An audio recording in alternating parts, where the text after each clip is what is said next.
Yes, reka mbasuze kandi mbifuriza kugira ibihe byiza, mbifuriza kugira impagarike n'ubugingo nshuti bakunze mugenda mu natwe badukurikira mu Rwanda, abari majyepfo, amajyaruguru, burasirazuba, uburengerazuba ndetse n'umujyi wa Kigali. Mwese hope ko mukomeje kugubwa neza, mbese nizere ko Imana ikomeje kubagirira neza cyane.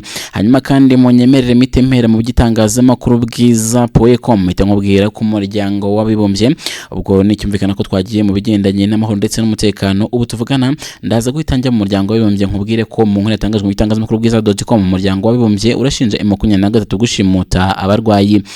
Kuri uyu munsi nibwo umuryango w'abibumbye kandi wavuze ko ingiye cyambaze M23 hazishyigikiwe n'ibihugu bitandukanye zagabye igitero mu burasirazuba bwa Kongo ndetse kandi zashimuse byibuze abasagira 30 barwaye ndetse n'abakomeretse mu bitaro biri mu mujyi wa Goma mu cyumweru gishize, nkuko byatangajwe kandi n'umuvugizi w'ibiro by'uburenganzira bwa muntu mu muryango w'abibumbye Ravina Shamdasani ngo abarwayi ba M23 binjiye mu bitaro bya CBCA Indosho n'ibitaro bya Health Africa mu ijoro ryo ku itariki 28 Gashyantare bafata abarwayi 116 hamwe na 15 ahandi. Abagabo kandi bashimuswe ngo bakekwaho kuba ari abasirikare ba Repubulika Demokarasi ya Kongo cyangwa se abarwanyi bo mu mutwe w'ingabo zihigiwe na guverinoma uzwi ku izina rya Wazalendo.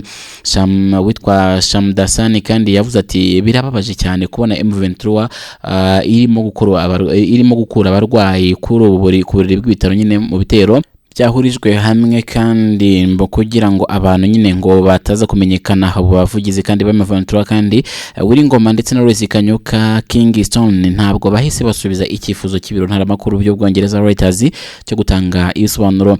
M23 kandi yafashe umujyi wa Goma mu mpera z'umwezi z'ukwezi kwa Mutarama kandi kuva icyo gihe yateye intambwe kandi idasanzwe mu burasirazuba bwa Kongo ifata ibindi bice birimo umujyi wa Bukavu. Repubulika Demokarasi ya Kongo, umuryango w'abibumbye n'ibihugu by'uburengerazuba bikomeje gushinja igihugu cy'u Rwanda gushyigikira uyu mutwe wa M23. Nimuje kandi u Rwanda rushinja nabwo guverinoma ya Kongo n'abafatanyabikorwa barimo umutwe wa FDLR n'igisirikare cy'u Burundi kugerageza kurutera ibyatumye rukaza ingamba z'ubwirinzi zarwo ku mupaka.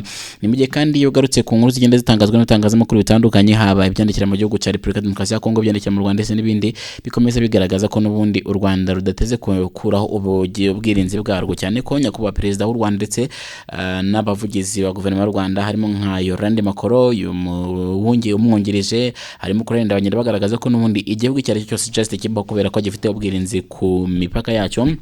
Niyo mpamvu Repubulika Demokarasi ya Kongo rero nta mpamvu ifite yo kuba yavuga ngo u Rwanda nirukureho ubwirinzi. Nimuje kandi no muri guverinoma y'u Rwanda ikomeje kuvuga ko igaragaza FDLR as like nyine nk'intangiriro y'amakimbirane akomeje kugaragara mu gihugu cya Repubulika Demokarasi ya Kongo. U Rwanda rukomeza rugaragaza ko n'ubundi ngo mu gihe abajenosideri bakiri mu gihugu cya Kongo ndetse bakahawe agati mu gihugu cya Kongo, n'ubundi genocide bazayikomereza muri gihugu cya Kongo, cyane ko bava mu Rwanda none nabo bamaze gukora genocide mu mwaka wa 1994. Ni na mpamvu Rwanda rwigize gusaba Repubulika Demokarasi ya Kongo bakorana operation igomba kumara iminsi 5 cyangwa se abasirikare b'u Rwanda RDF Rwanda Defense Force bagomba kugirana na FARDC bagomba gukora operation iminsi 5. Operation igomba kurwamo ibikorwa bitandukanye, ariko bimwe muri byo harimo gusenya iyi FDLR. Gusa kandi gusenya FDLR ntabwo ari igikorwa cyije uyu munsi, kubera ko as like nyine kingize no gukorwa mbere. Gusa FARDC cyangwa se Repubulika Demokarasi ya Kongo yikagenda igaragaza intege nya ndetse no kugenda bigura intege mu bigendanye n'iyi gahunda yo gusenya uyu mutwe wa FDLR, ibintu byatumye guverinoma y'u Rwanda igaragaza ko nyine iyi Kongo idafite ubushake bwo kugira ngo iyi FDLR ibe yasenywa. Nimuje kandi higize no gutangazwa inkuru zivuga ngo FARDC yadasanye na FDLR, ariko ko ari kugira ngo nyine bayobye uburari cyangwa se kugira ngo bagaragaze ko badahigiye FDLR. Nimugire icyagiye kandi hahendaga kuba inama yagombaga guhuza abakuru b'ibihugu ndetse kandi na za guverinoma zitandukanye. No guverinoma ya Kongo iravuga ngo no kugira ngo just tugaragaze ko ntaho duhuriye n'umutwe wa FDLR, batireka dukore igitero tugitegure nubwo cyaba kiranya ari nyaroreshwa, kuko ntago byakumvikana cyangwa se imiryango mpuzamahanga niyumva atwarasanye na FDLR like biraza kumvikana ko nyine naho duhuriye n'uyu mutwe wa FDLR. Barabikoze, ariko ikibabaje nuko n'ubundi byaje kumenyekana yuko bayikara agateguro cyangwa se byari ibintu bateguye, ko abantu bari baje ngo ese ni gute guverinoma ya Kongo cyangwa se FARDC yarasana na FDLR hanyuma hakaze kubura abakomereka, mbese ntihagire n'umwupfa, mbese urumva byaje kurangira n'ubundi bimenyekana cyangwa se abantu bari bamaze kumenya n'ubundi icyishe inyuma yabyo ko ari agatego guverinoma ya Kongo yari kugaragaza ko kudashaka gusenya iyi FDL. Niyo mpamvu rero n'u Rwanda narwo rwahise rukonfirma ruvuga ngo noneho nta gahunda yo gukura ubwirinzi ku mipaka ihari. Hanyuma kandi nkomereje muri Korea ya Ruguru natangubwira ko utubugana amakuru atangajwe mu bindi bitangazamakuru nuko Korea ya Ruguru yateguje igisubizo ku bwato bw'intambara Amerika yohereje muri Korea y'Epfo. Witwa Kim Yo Jong, mushiki n'umuyobozi wa Korea ya Ruguru Kim Jong Un yise kohereza ubwato bwa gisirikare UCC Carl Vinson ari ugushaka intambara kwa Amerika ndetse n'ibikoresho byayo. Ubu bwato kandi butwara indege z'intambara yageze i Busan ku cyumweru. Hanyuma ku wa kabiri Kim Yong Jong, mushiki wa muyobozi wa Korea ya Ruguru, ubwo n'uyu munsi umukurikiranira mu buhangange kandi yatangaje ko hari ubushotoranyi bukabije, asubiza kuba ari Amerika yohereje nyine ubwato butwara indege z'intambara kandi muri Korea y'Epfo. Hanyuma ku cyumweru USS Carl Vinson hamwe ndetse n'itsinda ry'amato ayirinda yageze muri mujyi wa Busan uri ku jambo mu ruzinduko rwari rwateganyijwe. Ubu nibwo kandi buryo bwa vuba bwoherejwe bugamije nyine kwerekana uko Washington ishyigikiye Korea y'Epfo mu gihe Korea ya Ruguru yo igenda irusha gutera ubwoba Korea y'Epfo.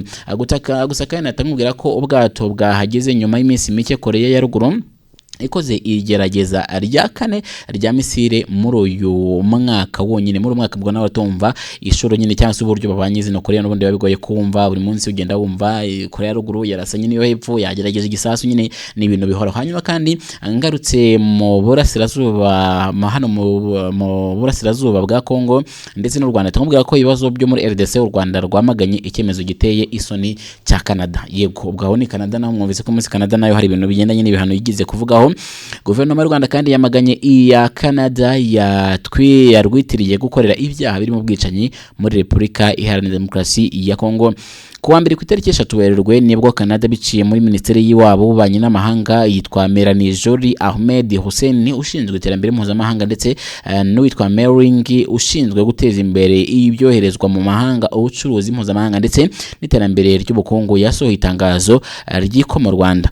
Muri iryo tangazo kandi Canada yavuze ko yamagana kuba umutwe wa M23 ukomeje kugenzura ibice bitandukanye byo mu burasirazuba bwa RDC birimo n'imijyi ya Goma ndetse na Bukavu. Yakomeje agira ati turamagana kandi ko kuba ingabo z'u Rwanda RDF ziri ku butaka bwa RDC ndetse n'umufasha bwazo bukuri M23 ibigize kuvogera ubusugire bw'ubutaka bwa RDC ndetse n'umuryango w'abibumbye. Itangazo rya leta ya Canada kandi risaba impande zihanganye muri RDC gutanga agahenge ndetse gusa iki gihugu kikavuga ko cyamagana ubwicanyi bukorwa ahantu henshi mu burasirazuba bwa RDC burimo ibirego by'ibitero bitemewe ndetse bigabwa ku basivile, abava mu byabo, abakora mu bikorwa by'ubutabazi ndetse no ku ngabo za Loni ndetse n'iz'akarere ziri mu bikorwa byo kugarura amahoro ndetse n'ubwicanyi ndetse no gushimuta. Yunzemo kandi ihangayikijwe n'ibikorwa by'ihohoterwa rishingiye ku gitsina rikorerwa abagore